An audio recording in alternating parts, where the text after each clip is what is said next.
kembali kita di Suara Rakyat, suara untuk perubahan bersama saya Deli Aldiano, Sobat Lentera. Komisi A DPRD Surabaya mengungkap sejumlah temuan penting setelah melakukan kunjungan kerja ke Comment Center 112. Temuan tersebut meliputi alat pemadam api yang sudah kadaluarsa hingga sistem yang dianggap belum memadai untuk mendukung respons darurat yang efektif.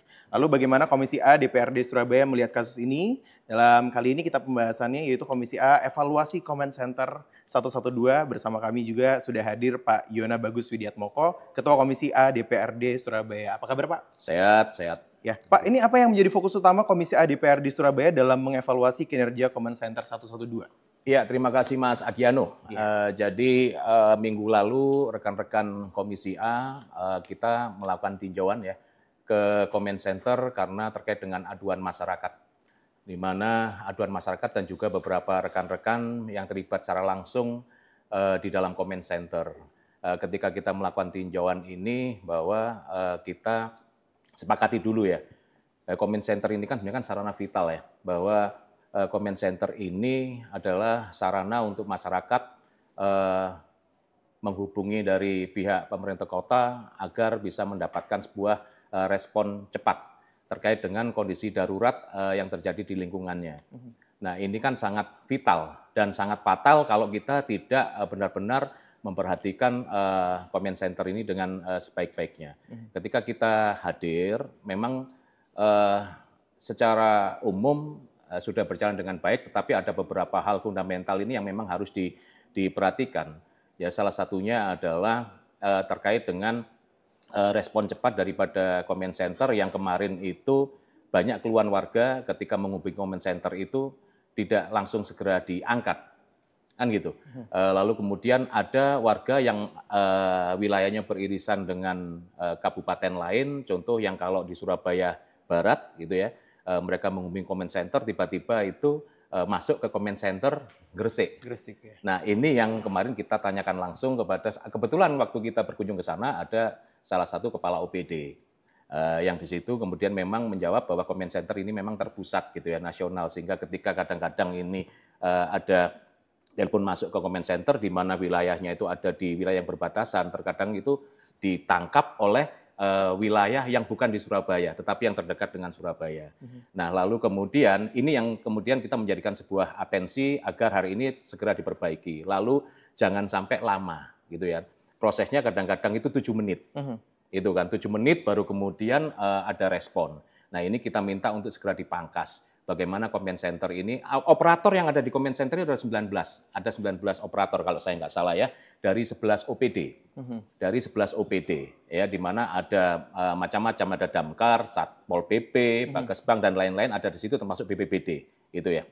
Nah, cuman masalahnya yang lebih mendasar lagi ada bahwa itu ada lebih dari 300 titik monitor, ada 300 CCTV gitu ya, monitor yang itu memantau aktivitas yang ada di seluruh kota, hampir seluruh kota Surabaya. Nah, monitor-monitor ini kan punya suhu yang cukup panas gitu ya. Saya menjelaskan kepada salah satu kepala OPD ini bahwa harusnya Comment Center ini kan termasuk dalam konteks restricted area, area terbatas di mana beberapa hal harus dijadikan sebuah atensi, termasuk suhu yang ada dalam Comment Center. Suhu di dalam Comment Center itu harus senyaman mungkin, ya, karena ada lebih dari 300 titik monitor. Lalu ada 19 operator. Di situ yang dia bekerja 3 shift dalam 24 jam tanpa putus. Jadi berarti ada 19 kali 3 shift ya. Kurang lebih berapa itu? 57 orang yang itu ada di dalam. Nah, kenyataannya ketika kami ada di sana, yang kami jumpai, yang kami rasakan, suhu yang ada dalam ruangan Comment Center ini memang belum sepenuhnya nyaman. Biarpun ada air conditioner, ada AC, tapi memang masih berasa sangat panas, dan ini yang sangat fatal. Lalu kenapa? Karena memang semua perangkat ini adalah perangkat elektronik. Benar. Lalu kemudian juga mengirim radiasi. Keselamatan dan kenyamanan daripada operator ini harus diperhatikan dengan baik. Lalu kemudian tentang safety daripada perangkat-perangkat elektronik. Ada 14 monitor CCTV, 14 monitor yang ada di Comment Center ini tidak berfungsi, alias mati. Ini kemarin kita jumpai. Nah, hal ini tidak segera mendapatkan tindak lanjut dari pemerintah kota. Ini yang kemarin kita rekomendasikan kepada rekan-rekan di eksekutif agar 14 unit ini harus segera diperbaiki dan berfungsi kembali secara normal. Karena kita tidak pernah tahu satu ketika muncul kejadian dari monitor yang seharusnya dimonitor oleh yang mati-mati ini, maka kita juga nggak akan bisa memantau itu dengan secara update. Itu karena itu kita minta 14 monitor ini harus segera diperbaiki. Nah, yang lebih parah lagi, kita mengetahui bahwa comment center ini area yang vital dan fatal. Kita tahu di dalam satu gedung di Siola ini, di mana comment center itu ada di Siola ya. Ada di Siola di lantai 2, dan di Siola ini juga ada beberapa OPD di situ, termasuk mall layanan publik ada di situ. Lalu kemudian ada Satpol PP, ada Dispenduk Capil di situ, dan lain-lain ya. Tapi yang kita jumpai, sisi ironinya adalah alat pemadam api ringannya yang ada di situ, semuanya expired, semuanya kedaluarsa, dan nggak tanggung-tanggung, bukan hitungan bulan nih. Hitungan tahun. Bagaimana APAR atau alat pemadam api ringan yang itu berfungsi, yang akan digunakan ketika terjadi titik api secara tiba-tiba, pertolongan pertama, penanganan pertamanya adalah dengan menggunakan APAR, tapi APAR-nya kemudian tidak berfungsi. Matinya nggak tanggung-tanggung. Itu kemarin kita cek kedaluarsanya itu sudah tahun 2021. Nah ini ketika kemudian saya tanya apakah di sini ada operator dari pihak damkar? Ada. Mereka maju, saya tanya, Mas, sampean tiap hari ada di sini. Lalu bagaimana bisa sampean APAR sampean ini mati, expired sampai 3 tahun sampean tidak sentuh. Kemudian dia berkilah bahwa sebenarnya ini masih bisa digunakan. Mohon maaf, lalu kemudian saya bilang, yakin sampean bisa digunakan. Kalau sampean bisa digunakan, ayo taruhan sama saya. Coba itu, bisa nggak digunakan? Nggak berani. Jadi ini kaitannya dengan keselamatan nyawa publik. Bukan hanya keselamatan 19 orang yang ada di situ, tapi ketika muncul titik api, semua ini di sekitarnya comment center itu adalah semuanya perangkat elektronik. Ketika terjadi satu percikan api kecil saja, tidak ditangani, maka dia akan secepat mungkin meluas. Dan ini dan ini akan beresiko mengorbankan bangunan-bangunan yang lain, di mana banyak sekali, ya kalau malam Mas kejadiannya, kalau kemudian di prime time, di jam-jam layanan, misalkan pada saat mall layanan publik itu sedang berlangsung dan lain-lain, lalu kemudian muncul percikan api kecil, tidak bisa tertangani karena APAR-nya rusak, kan gitu. Maka api akan segera menyebar dan itu korbannya pasti akan jauh lebih banyak. Bukan hanya itu, bukan bicara tentang korban, tapi layanan kepada masyarakat Kota Surabaya pasti akan terhenti kan?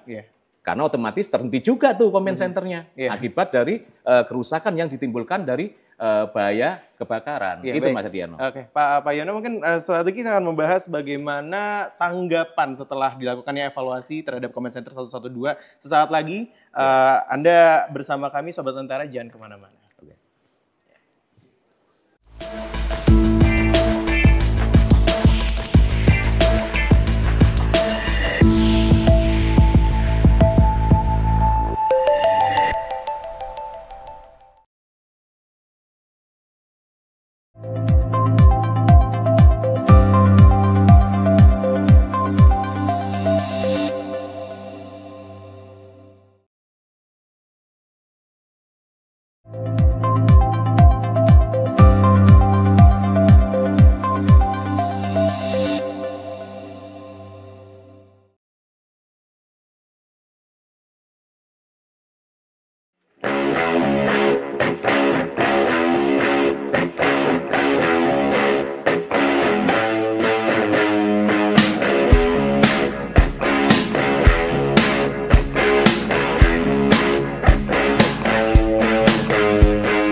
Anda kembali bersama kali ini dalam program Suara Rakyat, Suara Perubahan, di mana Sobat Lentera, tadi kita sudah sempat membahas tentang Comment Center 112 oleh Komisi A DPRD sendiri sudah menemukan banyaknya barang-barang, khususnya salah satunya APAR ya Pak ya. Ini khususnya soal keselamatan yang ditemukan adalah dalam keadaan kadaluarsa atau expired. Nah, lalu bagaimana setelah temuan ini ditemukan oleh Komisi A DPRD sendiri, tanggapan Comment Center 112 terhadap temuan ini? Ya. Jadi kami kemarin langsung menghubungi Kadis Damkar ya, dan juga Kepala BPBD yang juga kemarin mendampingi kita di tinjauan itu.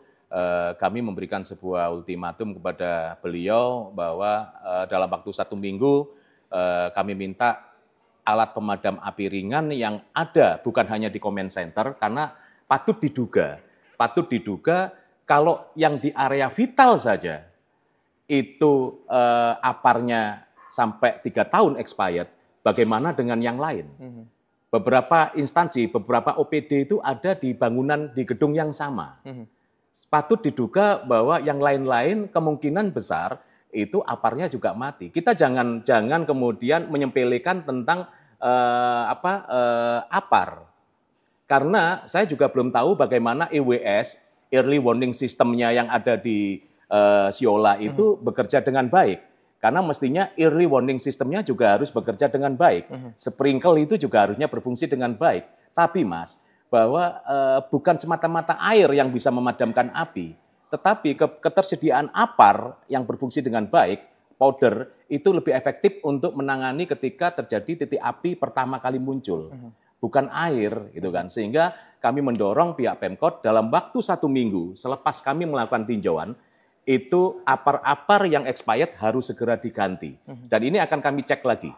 Nanti minggu ini, insya Allah mungkin minggu depan ini, kami akan tinjau lagi ke sana dan kami ingin memastikan bahwa alat pemadam api ringan yang bukan hanya di Comment Center, tetapi juga di semua bangunan-bangunan atau gedung-gedung OPD milik pemerintah kota, khususnya yang ada di bawah mall layanan publik, itu APAR-nya benar-benar terupdate. Masa kalah sama rumah DPRD Kota Surabaya ini? Tadi saya cek, sebelum kesini kan saya cek terus.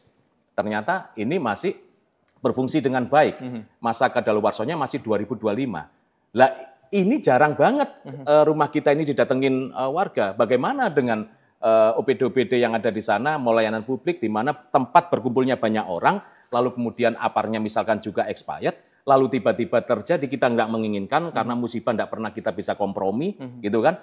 Tiba-tiba terjadi bahaya kebakaran, kemudian aparnya tidak berfungsi.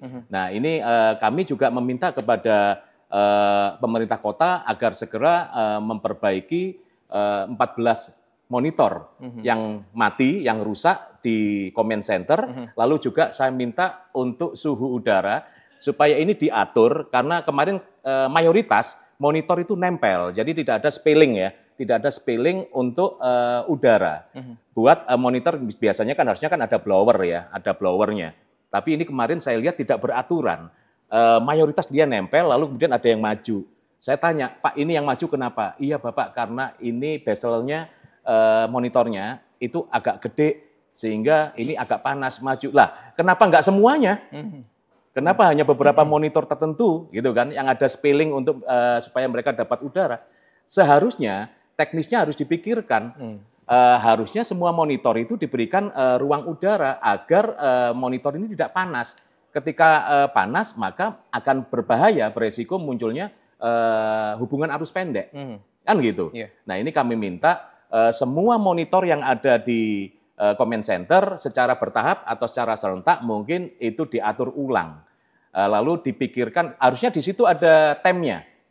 Ada termometer yang mengukur suhu udara di dalam command center. Kan gitu. Berapa suhu udara yang diinginkan? Apakah kemudian 27 derajat? Karena jangan sampai suhu yang ada di command center itu panas. Ini tidak hanya berbicara tentang software dan hardware yang ada di situ, tapi keselamatan kesehatan dari 57 orang operator yang sehari-hari ada di situ. Kita tahu bahwa radiasi yang dikirim itu mempengaruhi ke dalam kesehatan mereka, ke otak mereka.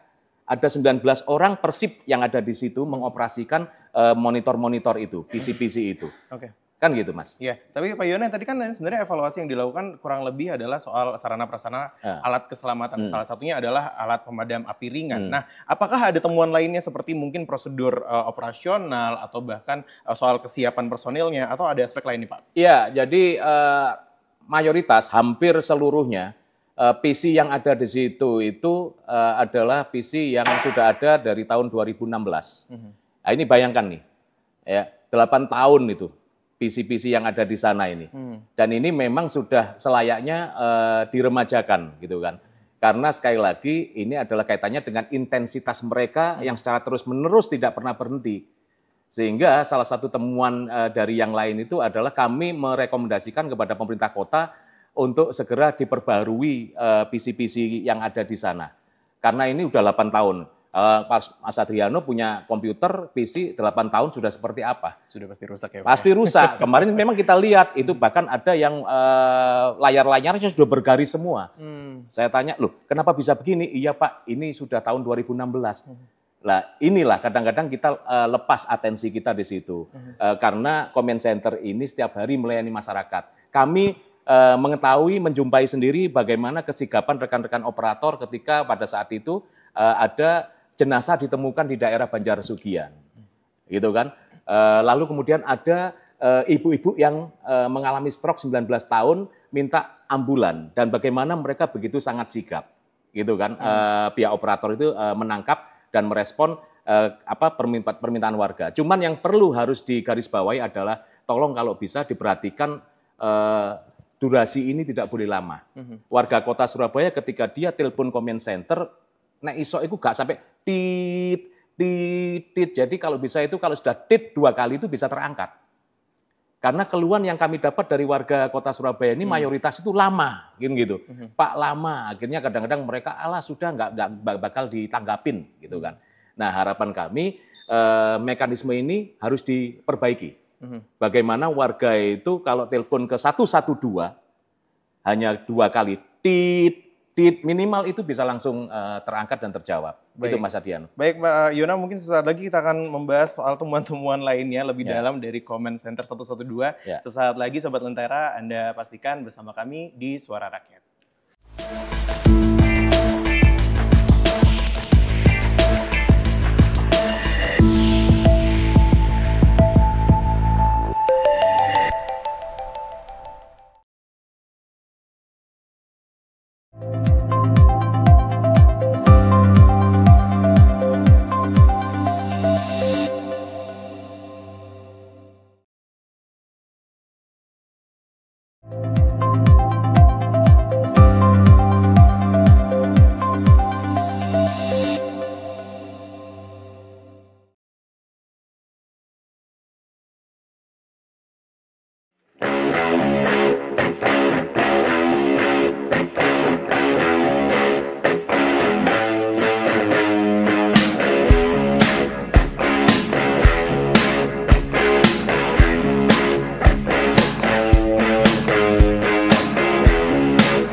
Sobat Lentera, Anda kembali bersama kami di Suara Rakyat dan masih bersama kami Pak Yona Bagus Widiatmoko, Ketua Komisi ADPRD Surabaya yang membahas evaluasi Command Center 112. Pak, sebenarnya tadi cukup menarik pembahasan kita karena memang temuannya cukup banyak ya Pak di Command Center 112, yaitu salah satunya APAR yang expired atau bahkan sarana-prasarana salah satunya komputer yang digunakan oleh personil. Lalu bagaimana dengan kinerja personil yang ditemukan waktu evaluasi ke Command Center 112? Ya, kalau tentang kinerja personil ya, kalau saya lihat itu dari 11 OPD yang ada di Command Center, semuanya sudah berjalan sesuai dengan SOP sih. Cuman memang kemarin saya sempat menegur juga, itu kenapa kok harus pakai penutup gitu ya. Kayak alasannya adalah supaya tidak radiasi langsung. Nah, kembali lagi, sekali lagi mereka saja paham bahwa ada efek negatif yang akan mereka terima ketika mereka lama di dalam ruangan Command Center sebagai operator. Salah satunya adalah dampak radiasi yang ditimbulkan di dalam area itu. Sehingga ini bukan perkara apakah mereka sudah menjalankan SOP-nya dengan baik. Saya yakin operator sudah menjalankan itu dengan baik. Cuman permasalahannya adalah perlu kita lebih aware lagi, lebih peduli lagi terhadap kesehatan daripada operator itu sendiri yang sedang bekerja. Gitu ya Mas ya. Saya berharap pemerintah kota memberikan sebuah atensi kepada rekan-rekan operator yang ada di ruang Command Center. Ini jangan diabaikan gitu ya. Jangan diabaikan. Saya tidak menghendaki ada kejadian ketika kemudian ada rekan operator yang tiba-tiba saja, Mas ini dampaknya ke otak, ke saraf, kan gitu. Kita tidak menginginkan rekan-rekan yang ada di operator karena ini butuh tenaga khusus. Butuh keterampilan khusus, butuh skill khusus sebagai operator Command Center. Tidak serta-merta bisa digantikan dengan siapapun. Sehingga harapan kami pemerintah kota atau kepala dinas yang terkait ya itu memperhatikan sisi safety-nya. Kalau tidak apa Pak yang harus diperhatikan untuk rekan-rekan operator? Yang paling penting yang pertama adalah tolong antisipasi dampak radiasi yang dimunculkan dari monitor 300 lebih titik ini dan juga PC-PC ini. Setiap hari mereka itu berhadapan dengan PC, tiap hari mereka itu memelototi monitor, gitu kan ya. Nah, tolong diperhatikan itu aja Mas. Kalau masalah SOP mereka udah bekerja dengan baik, hanya mungkin karena memang itu 11 OPD ya, sehingga memang seragamnya nggak beraturan, gitu kan. Bahkan mereka ada yang freestyle, gitu kan. Dan mungkin ini bisa untuk Command Center ini kasihlah seragam sendiri, yang itu memang bisa mengidentifikasi bahwa ini adalah rekan-rekan Command Center. Jadi tidak seperti saat ini 19 orang itu ada yang berseragam, ada yang tidak. Sehingga kita tidak ngerti ketika mereka keluar ruangan, mereka ini operator Command Center apa bukan, kita nggak ngerti. Mungkin perlu dipikirkan mereka mendapatkan atribut atau uniform khusus terkait dengan mereka adalah operator Command Center. Oke, Pak Yona ini setelah melakukan evaluasi kepada Command Center 112, lalu tanggapan dari Command Center 112 ini sudah menjanjikan tertentu nggak ke Komisi ADPRD? Iya, kemarin yang sudah pasti dari 2 kepala OPD sudah langsung yang pertama saya terima kasih mengapresiasi tanggapan respon cepat dari Kepala Dinas Damkar Surabaya yang langsung menghubungi saya bahwa beliau berkomitmen untuk melakukan pengisian damkar atau penggantian APAR ya, penggantian APAR yang kadaluarsa itu. Dan ini tidak terbatas hanya di Command Center. Karena kemarin saya dorong bahwa Bu, kalau di Command Center aja APAR-nya mati, ini yang area vital, itu mati. Bagaimana dengan yang lain? Jadi saya meminta dari Dinas Damkar untuk memberikan atensi lebih terkait dengan masa kadaluarsa daripada APAR-APAR kita. Karena sekali lagi ketika terjadi bahaya kebakaran itu bukan yang lain Mas yang kita butuhkan. Yang kita butuhkan adalah alat pemadam api ringan ini secepat mungkin bisa kita ambil dan kita gunakan.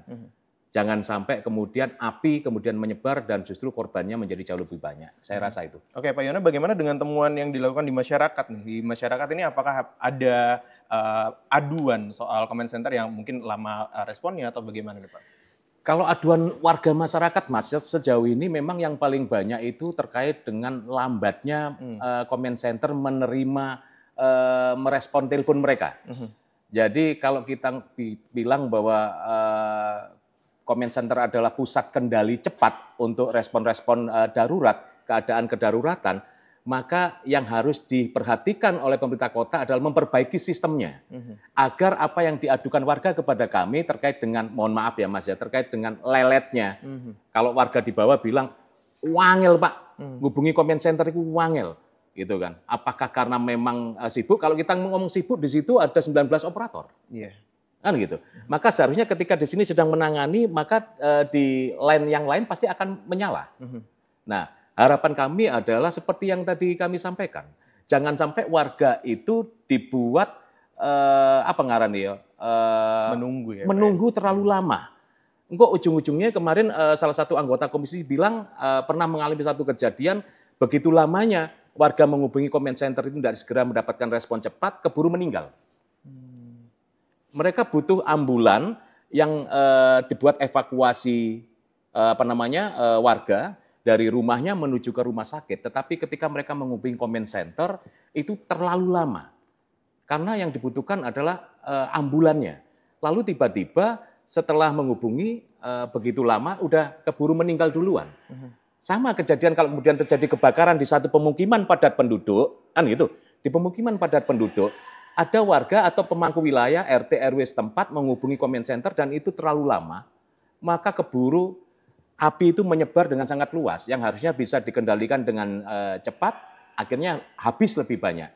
Maka kembali lagi kami meminta kepada pihak Pemkot untuk memperbaiki sistem layanan cepatnya, respon cepatnya. Itu. Oke, baik Pak Yono, mungkin terakhir ya yang bisa dilakukan dari Comment Center 112, dari Komisi ADPRD juga, apakah ada saran yang bisa disampaikan terhadap Comment Center 112 atau bahkan masyarakat juga nih Pak? Ya, dari kami selaku DPRD Kota Surabaya khususnya Komisi A yang kemarin melakukan sebuah tinjauan di ruang Comment Center dan begitu banyak teman-teman kami yang seharusnya ini tidak patut terjadi terkait dengan monitor yang rusak, 14 monitor, di mana monitor ini sebenarnya sangat vital untuk memantau kejadian, aktivitas sehari-hari yang ada di objek-objek vital.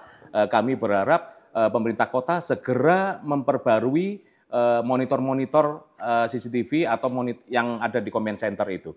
Harapan kami tidak butuh waktu lama. Lalu kemudian titik tekan yang kedua adalah mohon diperiksa kembali, dicek ulang alat-alat pemadam api ringan yang ada di kantor-kantor layanan publik. Ini tidak terbatas hanya kantor-kantor layanan publik yang ada di Siola, gitu ya. Tetapi di mayoritas semua kantor-kantor layanan publik, termasuk ini yang ada di kelurahan-kelurahan maupun kecamatan-kecamatan. Karena saya pernah menjumpai, Mas, di salah satu kelurahan itu di jam prime time itu malah nggak ada orangnya pas di layanannya. Dan di situ saya juga tidak menjumpai adanya APAR. Sekali lagi, jangan menyepelekan keselamatan nyawa publik. Karena bagaimana juga kita ini hadir untuk melayani masyarakat. Sehingga tolong diperhatikan untuk pemerintah kota, harapan kami terkait dengan monitor yang rusak, lalu kemudian tolong untuk yang ada di comment center ini, termometer Pak, itu harus diperhatikan, pasang termometer supaya kita bisa mengetahui suhu udara di dalam comment center ini apakah sudah cukup nyaman, apakah tidak. Karena ketika kemudian overheat, panas, ini bukan hanya berpotensi kebakaran, tetapi radiasi yang ditimbulkan ini akan berpengaruh signifikan kepada kesehatan rekan-rekan operator. Lalu yang keempat adalah mohon segera dibenahi sistem layanan cepat daripada comment center ini. Jangan sampai masyarakat kita, warga kota, menunggu terlalu lama ketika menghubungi 112. Ini harus dipangkas ini. Dipercepat bagaimana, termasuk salah satu adalah, itu kenapa ada warga yang wilayahnya beririsan dengan kabupaten, di luar kota Surabaya, ketika menghubungi comment center, mereka diterima oleh comment center di wilayah lain. Lah, ini mungkin yang lebih paham adalah dinas terkait, supaya ini segera diperbaiki. Karena kemarin terjadi satu kejadian warga kota Surabaya ini yang rumahnya itu ada di barat, beririsan, dia menghubungi comment center, masuknya ke Gresik. Nah, ini agar jangan sampai terjadi lagi, agar warga kota kita benar-benar terlayani dengan baik. Saya rasa itu. Baik Pak Yono, terima kasih. Mungkin itu saja yang sudah kita bahas. Jadi tentu saja harapannya setelah dilakukan evaluasi pada Comment Center 112 ke depannya bisa diperbaiki, ditambah juga untuk keselamatannya. Mudah-mudahan. Dan juga itu bisa membantu untuk mempercepat juga untuk kinerjanya juga ya Pak ya. Betul, Baik, sekali lagi terima kasih Pak Yona atas pembahasannya kita hari ini. Dari Komisi A DPRD Surabaya. Kita ketemu lagi Sobat Tentara dalam program Suara Rakyat selanjutnya. Saya Dili Aldiano beserta segenap kru yang bertugas mengucapkan terima kasih dan sampai jumpa. Terima kasih.